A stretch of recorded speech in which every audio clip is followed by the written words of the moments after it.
N+1 queries are the top 3 of performance bottlenecks in PHP applications, and in this video I want to cover one special case where a third-party API hides the N+1 query and when naming of methods could lead to wrong assumptions with respect to performance. Moin, I am Benjamin and I'm working on PHP performance topics for the last 10 years, helping thousands of developers along the way. But let's back up a little bit. What is an N+1 performance bottleneck? The simplest case in PHP code is something you have probably all seen.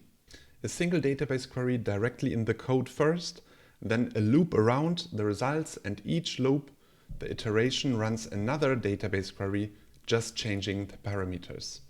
So looking at this case here, we see select over articles, the recent 10 articles, and then we are executing a query here against the users table with the author ID from this articles table.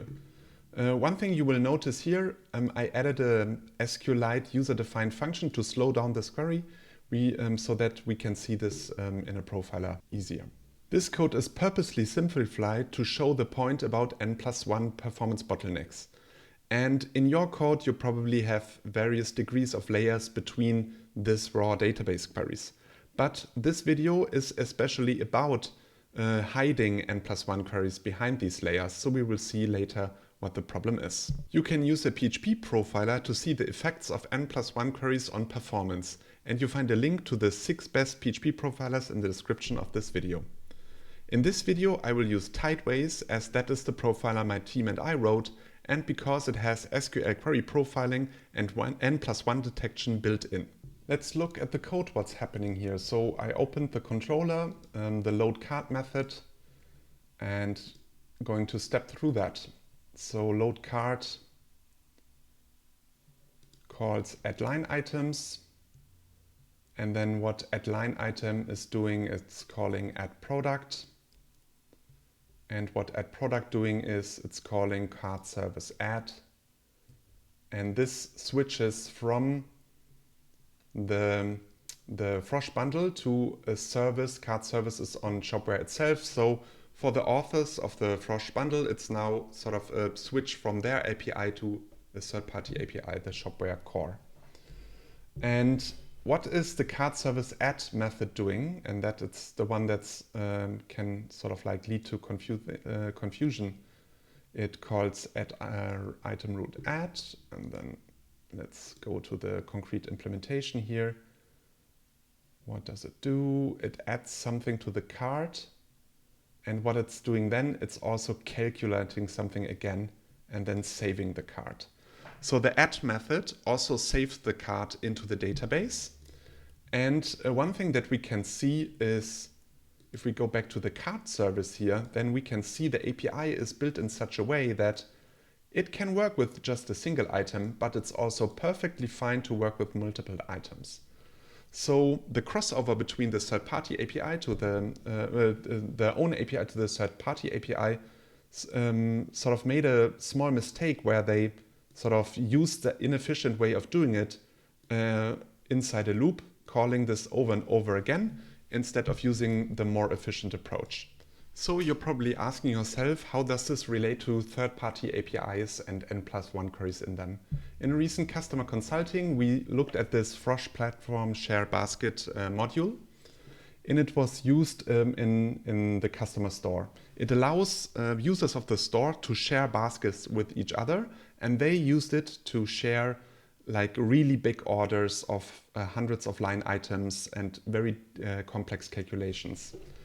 And if you sort of reproduce this, this is a demo store that I set up myself with 6 items, and I run the profiler to find out what's happening here.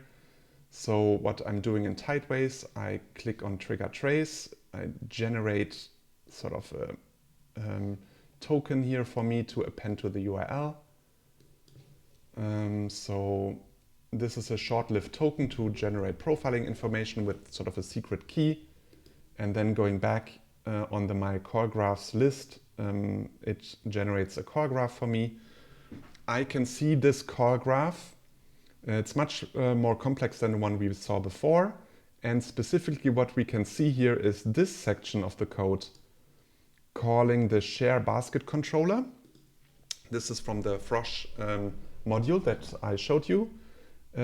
Performing operations over and over again. So cart service add, cart calculator calculate, and then we can see in pink the SQL queries being repeated here.